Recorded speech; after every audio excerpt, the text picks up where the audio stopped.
Guys, मैं सुनील एक बार फिर से आप सभी का विनायक क्लासेज के एक नए वीडियो में पुनः स्वागत करता हूं। आज हम क्वेश्चन टेक को आगे बढ़ाते हुए अगला नियम पढ़ते हैं। तो हमारा अगला नियम क्या है कि कुछ एडजेक्टिव ऐसे होते हैं जिनके आगे द लगाकर इनको प्लूरल बनाया जाता है। यानी कि कुछ ऐसे एडजेक्टिव होंगे जिनके आगे हम द लगाएंगे तो ये क्या बन जाएंगे, प्लूरल, यानी कि बहुवचन बन जाते हैं। जैसे यहाँ पर दे रखे हैं एग्जाम्पल के तौर पर पुअर, रिच, शीप, डियर, ये सभी क्या है, सिंगुलर एडजेक्टिव है। लेकिन यदि हम इनके आगे द लगा दें, जैसे कि the poor, the rich, the sheep और द डियर, अब इन एडजेक्टिव के आगे हमने द लगा दिया तो ये सभी एडजेक्टिव क्या होंगे, प्लूरल होंगे। अब हम एक एग्जांपल लेते हैं ताकि आपको पता चल सके कि जब ये एडजेक्टिव प्लूरल हो तब हमें क्वेश्चन टैग में क्या करना है। तो हम इसके लिए एक एग्जांपल लेते हैं। तो हमारा एग्जांपल नंबर 1 है द डियर रैन अवे। ठीक है, द डियर रैन अवे और अंत में आएगा फुल स्टॉप। ठीक है, अब मैं आपसे कहूं कि एग्जाम्पल नंबर 1 में कौन से टेंस का प्रयोग हुआ है, पास्ट सिंपल टेंस का, क्योंकि हमें पता है कि V2 का प्रयोग किस में होता है, पास्ट सिंपल टेंस में। तो एग्जाम्पल नंबर 1 में पास्ट सिंपल टेंस का प्रयोग हो रखा है और सेंटेंस कैसा है, पॉजिटिव है। तो हमें क्वेश्चन टैग में नॉट का प्रयोग करना है। तो क्वेश्चन टैग क्या बनेगा, सबसे पहले आएगी हेल्पिंग वर्ब। अब हमें पता है कि पास्ट सिंपल टेंस में सब्जेक्ट चाहे सिंगुलर हो या प्लूरल हो, दोनों सब्जेक्ट के लिए हेल्पिंग वर्ब डिड का प्रयोग होता है। तो यहाँ पर आ जाएगी डिड, फिर आएगा नॉट। अब नॉट क्यों आया, क्योंकि सेंटेंस कैसा था, पॉजिटिव था। तो हमें क्वेश्चन टैग में नॉट का प्रयोग करना है। तो यहाँ पर आ जाएगा डिड नॉट, फिर आएगा सब्जेक्ट। अब यहाँ पर सब्जेक्ट क्या दे रखा है, द डियर। और हमने पढ़ा था अभी कि कुछ ऐसे एडजेक्टिव होते हैं जिनके आगे द लगाने पर ये प्लूरल बन जाते हैं। तो यहाँ पर सब्जेक्ट क्या है, प्लूरल है। तो हमें क्वेश्चन टैग बनाते समय इसका प्रोनाउन रूप दे लिखेंगे। तो यहाँ पर आ जाएगा डिडंट दे और अंत में साइन ऑफ इंटेरोगेटिव यानी कि प्रश्नवाचक चिन्ह। अब हमारा अगला नियम है कि जब सेंटेंस में क्या हो, ऑफर का भाव हो, यानी कि जब सेंटेंस में क्या हो, ऑफर हो, तब हम क्वेश्चन टैग में नॉट का प्रयोग नहीं करेंगे, भले ही हमारा सेंटेंस कैसा हो, पॉजिटिव हो, यानी कि सकारात्मक वाक्य हो। अभी तक हमने क्या पढ़ा था कि जब सेंटेंस पॉजिटिव हो तो हमें क्वेश्चन टैग में नॉट का प्रयोग करना है। लेकिन ये नियम क्या है कि जब सेंटेंस में क्या हो, ऑफर का भाव हो, तब हमें क्वेश्चन टैग में नॉट का प्रयोग नहीं करना है, भले सेंटेंस कैसा हो, पॉजिटिव हो, यानी कि सकारात्मक हो। अब इस नियम को समझने के लिए कुछ एग्जांपल्स लेते हैं, लेकिन उससे पहले एक बार आप इसका स्क्रीनशॉट ले लीजिए। अब हम इस नियम को अच्छी तरीके से समझने के लिए कुछ एग्जांपल्स लेते हैं। तो हमारा एग्जांपल नंबर 1 है will you take more tea, यानी कि जैसे कि आपके घर कोई बास आवे और आप चाह ले जाओ, क्या हो सा कि कहीं बास अच्छा और ले हो गए तो बूढ़े नहीं सहना है, यानी कि आपने वो चाय का क्या किया, ऑफर किया। यानी कि जब सेंटेंस में क्या हो, ऑफर का भाव हो, आपने उन बादशाह को चाय ऑफर की कि कहीं बादशाह छा बड़े ले आओगे, जब बादशाह के नहीं सा अनाफ है, आई पी जाए तो छोटी है। यानी कि जब सेंटेंस में क्या हो, ऑफर का भाव हो। अब यहाँ पर ये ऑफर का भाव है कि क्या तुम और अधिक चाय लोगे, तो क्या है, ऑफर का भाव है। तब इसका क्वेश्चन टैग क्या बनेगा, सबसे पहले आएगी हेल्पिंग वर्ब। तो यहाँ पर हेल्पिंग वर्ब दे रखी है विल, फिर आएगा सब्जेक्ट आएगा यू और या हम क्या कर सकते हैं वी, और अंत में साइन ऑफ इंटरोगेटिव यानी कि प्रश्नवाचक चिन्ह। अब आपके मन में से डाउट आएगा कि सेंटेंस पॉजिटिव है तो हमें क्वेश्चन टैग में नॉट का प्रयोग क्यों नहीं किया। तो मैंने आपको क्या बताया था कि जब सेंटेंस में ऑफर का भाव हो तब हम क्वेश्चन टैग में नॉट का प्रयोग नहीं करते हैं, भले ही सेंटेंस हमारा कैसा हो, पॉजिटिव हो, इसलिए हमने क्वेश्चन टैग में नॉट का प्रयोग नहीं किया। अब एक और आपके मन में डाउट आ रहा होगा कि सर विल के साथ तो सेल का प्रयोग होता है, ठीक है, तो यहाँ पर विल क्यों आया। तो मैं आपको बता दूं कि जब सेंटेंस में ऑफर का भाव हो तब वी के साथ विल का प्रयोग होता है, अन्यथा सब्जेक्ट आई और वी के साथ हम सेल का प्रयोग करते हैं। अब देखिए कुछ किताबें कहती हैं कि जब सेंटेंस में ऑफर का भाव हो और उनका जब क्वेश्चन टैग बनाएंगे वापस सेंटेंस का तब कहते हैं कि विल यू आएगा, और कुछ किताबें कहती हैं कि विल और वी आएगा। लेकिन मैं आपको क्या दूं, मैं आपको बता दूं कि विल यू भी सही है या विल लिखोगे तो भी सही है, ठीक है। इसी प्रकार कुछ और एग्जाम्पल लेते हैं। तो हमारा दूसरा एग्जाम्पल है विल यू प्ले, कि क्या तुम खेलोगे, यानी कि आप क्रिकेट खेलने जा रहे हैं और आपका कोई रिश्तेदार आ जाता है, तब आप उनसे पूछते हैं क्या तुम क्रिकेट खेलोगे, यानी आप उससे क्या कह रहे हैं, ऑफर का भाव दे रहे हैं, यानी कि सेंटेंस में क्या है, ऑफर है। तो हम क्वेश्चन टैग क्या बनाएंगे, यहाँ पर आएगी हेल्पिंग वर्ब। तो हेल्पिंग वर्ब कौन सी दे रखी है सेंटेंस में, विल, यही हमें क्वेश्चन टैग में लिखनी है। तो यहाँ पर आ जाएगी विल, फिर आएगा सब्जेक्ट क्या दे रखा है, यू, तो यहाँ पर आ जाएगा यू या वी लिखेंगे तो भी सही है, और अंत में आ जाएगा साइन ऑफ इंटरोगेटिव यानी कि प्रश्नवाचक चिन्ह।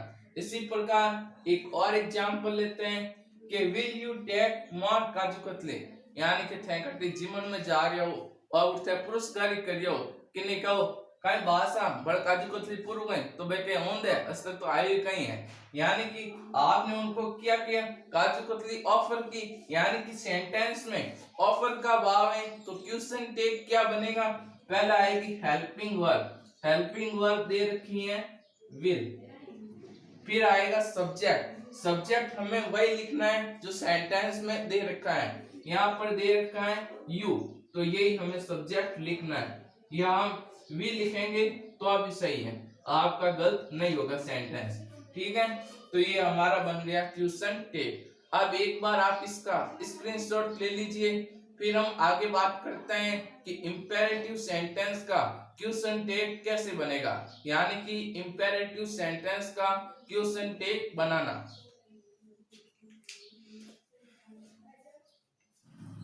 अब हम आगे बात करते हैं कि इंपेरेटिव सेंटेंस का क्वेश्चन टैग बनाना, लेकिन उससे पहले ये जान लेते हैं कि क्या है ये क्वेश्चन, लेकिन उससे पहले ये जान लेते हैं कि यह इंपेरेटिव सेंटेंस क्या होता है। तो इसकी पहचान क्या होगी कि सेंटेंस के शुरुआत में क्या दे रखी होगी, V1, यानी कि जब सेंटेंस की शुरुआत में वर्ब की फर्स्ट फॉर्म दे रखी हो तो हमारा सेंटेंस कैसा होगा, इंपेरेटिव सेंटेंस होगा। जैसे हम कुछ एग्जांपल्स लेते हैं, एग्जांपल नंबर 1 है लिसन मी, मुझे सुनो। अब देखिए एग्जांपल नंबर 1 में सेंटेंस की शुरुआत में क्या दे रखी है, V1, यानी कि वर्ब की फर्स्ट फॉर्म। तो हमारा जो एग्जांपल नंबर 1 है उसमें कौन सा सेंटेंस है, इंपेरेटिव सेंटेंस। इसी प्रकार एक और एग्जांपल लेते हैं, तो हमारा दूसरा एग्जांपल है गो देयर राहुल तुम यहाँ से चले जाओ। तो अब देखिए दूसरे एग्जांपल में वाक्य के शुरुआत में क्या है, V1, यानी कि वर्ब की फर्स्ट फॉर्म। तो दूसरे एग्जांपल में जो सेंटेंस है वो कैसा है, इंपेरेटिव सेंटेंस, ठीक है। इसी प्रकार हमारा तीसरा एग्जांपल है कि डांस ऑन द स्टेज, यानी कि मंच पर नृत्य करो या मंच पर नाचो। अब देखिए तीसरे एग्जाम्पल में भी वाक्य की शुरुआत में क्या है, वर्ब दे रखी है, यानी वाक्य की शुरुआत में क्या है, V1 यानी कि वर्ब की फर्स्ट प्रोनाउन। और हमने पढ़ा था कि जब वाक्य की शुरुआत में क्या हो, V1 यानी कि वर्ब की फर्स्ट प्रोनाउन हो, तो हमारा सेंटेंस कैसा होगा, इंपेरेटिव सेंटेंस। तो हमारा तीसरे एग्जाम्पल में जो सेंटेंस है वो कैसा है, इंपेरेटिव है। ठीक है, अब यह तो पता चल गया कि ये इंपेरेटिव सेंटेंस क्या होता है। अब हम पढ़ते हैं कि जब इंपेरेटिव सेंटेंस दे रखा हो तब इसका क्वेश्चन टैग क्या बनेगा। तो इसके लिए हमारा रूल नंबर 1 है, यानी कि नियम पहला है कि जब सेंटेंस कैसा हो, पॉजिटिव हो, यानी कि सेंटेंस कैसा हो, सकारात्मक हो, या हम कह सकते हैं सेंटेंस कैसा हो, अफर्मेटिव हो, तब क्वेश्चन टैग में हम विल प्लस सब्जेक्ट प्लस प्रश्नवाचक लिखेंगे, या वांट प्लस सब्जेक्ट प्लस प्रश्नवाचक चिन्ह लिखेंगे। और जब सेंटेंस कैसा हो, नेगेटिव हो, यानी कि नकारात्मक वाक्य हो, तब हम क्वेश्चन टैग बनाते समय ओनली क्या लिखेंगे, विल प्लस सब्जेक्ट प्लस प्रश्नवाचक चिन्ह, यानी कि साइन ऑफ इंटरोगेटिव। ठीक है, अब हमारा अगला नियम क्या है कि इंपेरेटिव सेंटेंस में क्या दे रखा हो, आई और वी का ऑब्जेक्टिव केस दे रखा हो, यानी कि इंपेरेटिव सेंटेंस में आई और वी का ऑब्जेक्टिव केस दे रखा हो, तब हम क्वेश्चन टैग में इनकी जगह क्या लिखेंगे, यू लिखेंगे। ठीक है, अब इस नियम को अच्छी तरीके से समझने के लिए एक एग्जाम्पल लेते हैं, लेकिन उससे पहले एक बार आप इसका स्क्रीनशॉट ले लीजिए।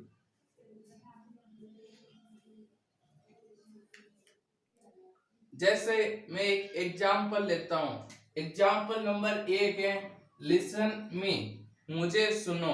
अब देखिए, अब एग्जाम्पल नंबर 1 में कौन सा सेंटेंस है, इंपेरेटिव सेंटेंस। क्यों, क्योंकि वाक्य की शुरुआत में क्या है, V1 है, यानी कि वर्ब की फर्स्ट फॉर्म है।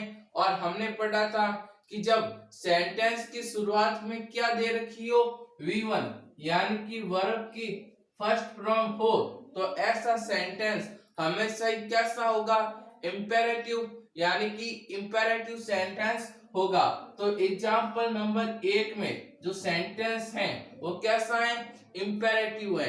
अब इंपेरेटिव सेंटेंस है और सेंटेंस कैसा है, पॉजिटिव भी है, यानी सकारात्मक है। तो हम क्वेश्चन टैग बनाते समय क्या लिखेंगे, विल यू और प्रश्नवाचक चिन्ह, या ऐसे भी लिख सकते हैं वांट यू और अंत में प्रश्नवाचक चिन्ह, यानी कि साइन ऑफ इंटरोगेटिव। ठीक है, अब अभी हमने क्या पढ़ा था कि जब इंपेरेटिव सेंटेंस में आई और वी के ऑब्जेक्टिव केस दें, तब हमें क्वेश्चन टैग में यू का प्रयोग करना है। तो सबसे पहले आ गई हेल्पिंग वर्ब विल, फिर आ गया यू, फिर अंत आ गया प्रश्नवाचक चिन्ह। या हम ऐसे भी बना सकते हैं वांट यू और अंत में साइन ऑफ इंटरोगेटिव, यानी कि प्रश्नवाचक चिन्ह। अब हमारा अगला नियम है कि जब इंपेरेटिव सेंटेंस में सब्जेक्ट ही नहीं दें, यहाँ पर तो सब्जेक्ट दे रखा है, लेकिन जब इंपेरेटिव सेंटेंस में सब्जेक्ट ही नहीं दें, तब हमें क्या करना है, तब हम क्या करेंगे, तब भी हम वही फॉर्मूले का प्रयोग करेंगे क्वेश्चन टैग में, विल यू प्लस प्रश्नवाचक चिन्ह या वांट यू प्लस प्रश्नवाचक चिन्ह। यानी कि एक बार वापस रिपीटेशन कर देता हूं कि जब इंपेरेटिव सेंटेंस में क्या नहीं हो, सब्जेक्ट नहीं हो, तब हम क्वेश्चन टैग में विल यू प्लस प्रश्नवाचक चिन्ह लिखेंगे, या वांट यू प्लस प्रश्नवाचक चिन्ह लिखेंगे। जैसे कुछ एग्जांपल्स लेते हैं, एग्जाम्पल नंबर 1 है लिसन, यानी कि सुनो। अब देखिए एग्जाम्पल नंबर 1 में सब्जेक्ट नहीं है, और हमने पढ़ा था कि इंपेरेटिव सेंटेंस में जब सब्जेक्ट नहीं हो तब क्वेश्चन टैग में हमें इन फॉर्मूले का प्रयोग करना है। तो सबसे पहले आएगी हेल्पिंग वर्ब विल, फिर आएगा यू और अंत में साइन ऑफ इंटेरोगेटिव।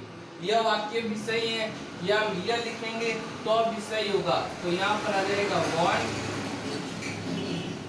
यू और अंत में साइन ऑफ इंटेरोगेटिव यानी कि प्रश्नवाचक चिन्ह। यह वाक्य भी सही है और यह वाक्य भी सही है। इसी प्रकार कुछ और एग्जाम्पल लेते हैं। तो हमारा दूसरे एग्जाम्पल है गो देयर, चले जाओ यहाँ से। तो अब देखिए दूसरे एग्जाम्पल में सब्जेक्ट नहीं है। जब सब्जेक्ट नहीं हो तब हमें इस फॉर्मूले का प्रयोग करना है। तो यहाँ पर आ जाएगा विल,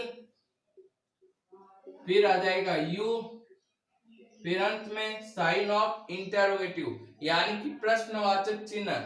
या हम ऐसे भी लिख सकते हैं वांट यू और अंत में साइन ऑफ इंटेरोगेटिव। ठीक है, इसी प्रकार एक और एग्जाम्पल लेते हैं। तो हमारा तीसरा एग्जाम्पल है रन अवे, चले जाओ यहाँ से नहीं तो सभी को मार दूंगा। तो अब देखिए तीसरे एग्जाम्पल में भी सेंटेंस में सब्जेक्ट नहीं है और सेंटेंस कैसा है, इंपेरेटिव है। क्यों? क्योंकि हमने पढ़ा था कि इंपेरेटिव सेंटेंस में वाक्य की शुरुआत में क्या आती है, V1। तो हमारा सेंटेंस कैसा है, इंपेरेटिव सेंटेंस है। और इंपेरेटिव सेंटेंस में अब यहाँ पर क्या नहीं है, सब्जेक्ट नहीं है। तो हमें इस फॉर्मूले का प्रयोग करना है। तो क्वेश्चन टेक क्या बनेगा, विल, फिर आएगा यू और फिर आएगा साइन ऑफ इंटेरोगेटिव। या ऐसे भी बना सकते हैं वांट यू और अंत में साइन ऑफ इंटेरोगेटिव यानी कि प्रश्नवाचक चिन्ह। अब एक बार आप इसका स्क्रीनशॉट ले लीजिए, फिर हम इंपेरेटिव सेंटेंस के और नए नियम पढ़ते हैं।